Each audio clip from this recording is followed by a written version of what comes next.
And if it's not obvious that such a claim is utterly contrary to, Catholic teaching and Christian charity, if that's not already obvious, sure, the church hasn't taught explicitly on critical race theory. The church has explicitly taught against racism, so that would be condemned right there. But the church has also taught against other ideologies that critical race theory draws from, such as Marxism and elements of postmodernism. Now, we're not making a simplistic claim here that critical race theory just is Marxism or whatever. Obviously, there's more nuance to it on an academic level than that. But one connection you could draw there is that idea of class consciousness, which in Marxism, which sort of denies the universality of reason and says that everybody is only able to think according to the advantages of their group. Yes. And so if you're a part of the capitalist class or whatever, then any argument that you make on your behalf is suspect. And then if you're part of the if you're part of the worker class, then if you make an argument that is not Marxist, then that means you have false consciousness. So then in critical race theory, you do have claims like, oh, so and so is not politically black. I've heard that phrase used for instance. So they have ways of getting around it. It's the ideology at all cost. Whatever goes against the ideology has to be dismissed one way or another, whether it comes from a white person, a black person, an Asian person, whatever. They just come up with tricks basically to dismiss these things. You have this idea that is associated with Marxism, that society is made up of classes that are of their very nature inherently hostile to one another, exploiting capitalists and exploited proletarians, say, and where, as you just summed it up, the sorts of arguments and opinions and so forth that would prevail in either of those classes just reflect the point of view of that class and cannot be evaluated apart from that point of view and have no objective validity and so forth.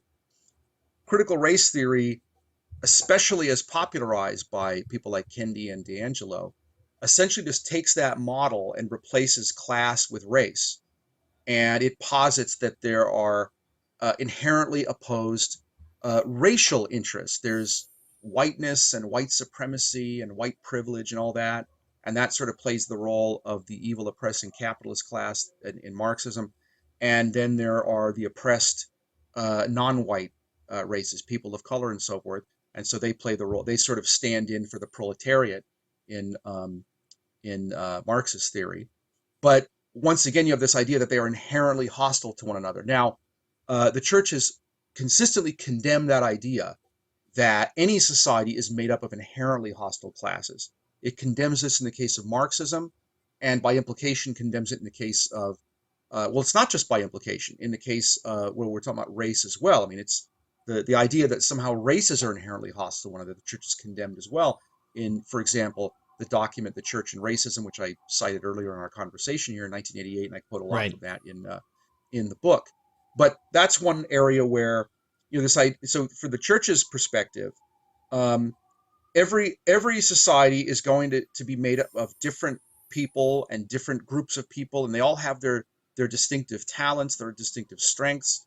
And the church has an organic model of society where the members of society are like the members of the body, all of whom work together for the common good.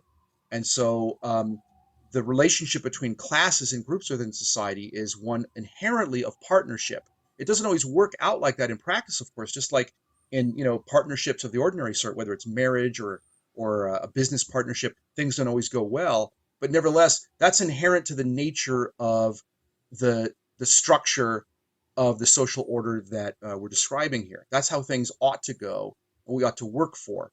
And that's as true in society as a whole as it is in the case of marriage or in the case of a business partnership.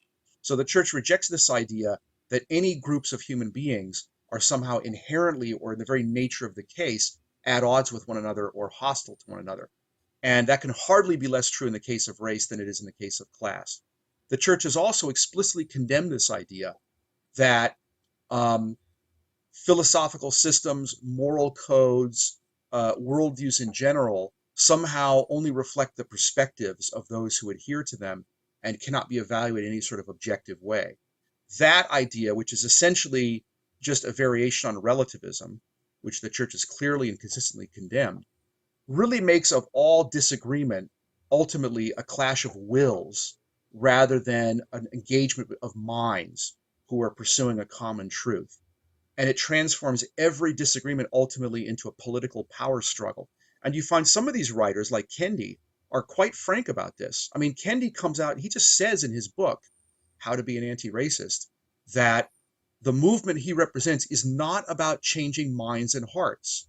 He thinks that's a waste of time. It's about power. He says that. He says he wants a Yeah. movement whose adherents are driven by nothing more than the craving, he even uses the word craving, for power, for political power, and simply imposing the critical race theory program onto society, whether or not people agree with it or not. He's not interested in changing minds. He's interested in imposing his will. And that's inevitable if you take this view about human rationality, that it's really just a smokescreen for vested interests and a smokescreen for racist or, in the case of Marxism, oppressive, economic interests or what have you. You're inevitably led to this seeing human society as a power struggle, a clash of wills. And again, if the church condemns this in the case of Marxism, she can hardly condemn it any less where what's at issue is the relation between races rather than between classes.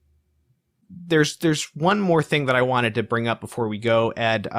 One other way in which the faith gets subverted, and this is not just in the case of critical race theory, but in seemingly so many ideologies with regard to sort of social equality that some Catholics get drawn into.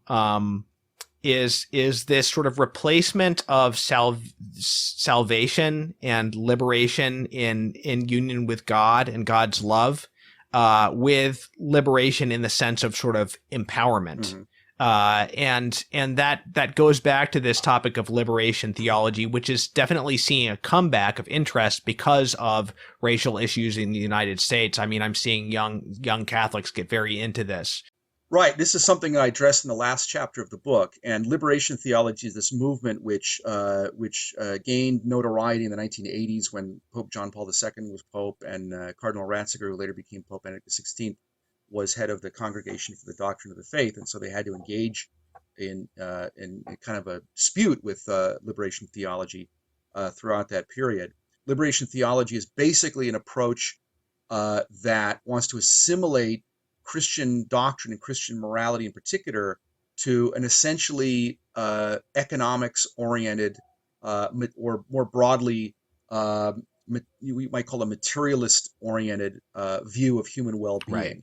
That human well-being is fundamentally about things going well in a material way, economically and otherwise, for us in this life, and that the gospel is really about a kind of revolutionary struggle to right economic injustices and other social injustices in this life, rather than being fundamentally about salvation from sin and purifying our souls for communion with God in the next life. In the 80s, the influences behind liberation theology were essentially Marxist in nature, and it was a kind of an attempt to marry Christianity to Marxism, and it was very heavily criticized by Pope St. John Paul II and Cardinal Ratzinger in those days. And I quote some important passages reflecting that in the book. In recent years, the basic idea has been picked up by some critical race theorists, and Ibram Kendi is someone who's explicitly identified himself with the liberation theology approach, which he contrasts with what he calls savior theology. And he says, well, savior theology is basically the idea that Christianity is about saving people from their sins, understood as bad behavior, helping them to overcome their sins, reform their souls, and so forth. And that he writes off as basically just a tool of the racist power structure. A genuine Christian theology, in Kendi's view, would be liberation theology, which is about socio-political revolution and overthrowing the forces of white supremacy and capitalism and sexism and homophobia and all that stuff. And Jesus, therefore, is to be seen as a kind of revolutionary in a political sense. He's basically just taking the the 1980s style of liberation theology, rereading it in racial terms rather than purely economic terms, and presenting it as if it's the only approach to theology that is acceptable from what he thinks of as an anti-racist point of view. This is one of many examples, some of which I've already mentioned, where it's manifest. It's not something like, well, gee, who knows? Can you really reconcile these things? It's manifest that we're dealing with ideas here that are flatly contradictory with what the Catholic Church teaches about these things, with Catholic social doctrine in particular. What Kendi says is the only acceptable theology, liberation theology, as I just summarized his view of it, is exactly the sort of thing that the church explicitly condemned under Pope John Paul II and Cardinal Ratzinger in the 1980s, and is also condemned, of course, in the longer tradition going back to the 19th century and earlier popes who spoke on matters of social justice and firmly denounced socialism and communism as being false solutions to these problems. Why are people drawn to this stuff? Because people who defend it, they use nice sounding phrases like anti-racist. Who could object to being anti-racist? Racism's evil, so of course we should Right. be against it. We should be anti-racist. But that doesn't mean that everything somebody peddles under that label is acceptable. What happens is when people use nice language like that, and they're also extremely aggressive and condemn anyone who disagrees as racist, as bigoted, and so forth. And when the cultural forces that represent this point of view have the wind at their backs, as it were, then it's easy for people, for Christians and Catholics in particular, to think, well, maybe I should get behind this, you know. And in fact, since the general culture is so hostile overall to Christianity and Catholicism in particular, maybe this is one area where we can have something in common and we can have some kind of victory, because at least we can agree that racism is bad. So yeah, I'll jump on this bandwagon, and then I won't seem to be such a bad guy because I'm associated with this allegedly reactionary and troglodyte institution and so forth. So the temptation could be overwhelming to jump on this critical race theory bandwagon and pretend that somehow it's just an application of Catholic social doctrine. It's totally the reverse of that. It's a delusion to think otherwise, and it's a very dangerous delusion because the ideas are, as I say, directly opposite to the principles of Catholic social teaching that the popes have consistently hammered out really for centuries now.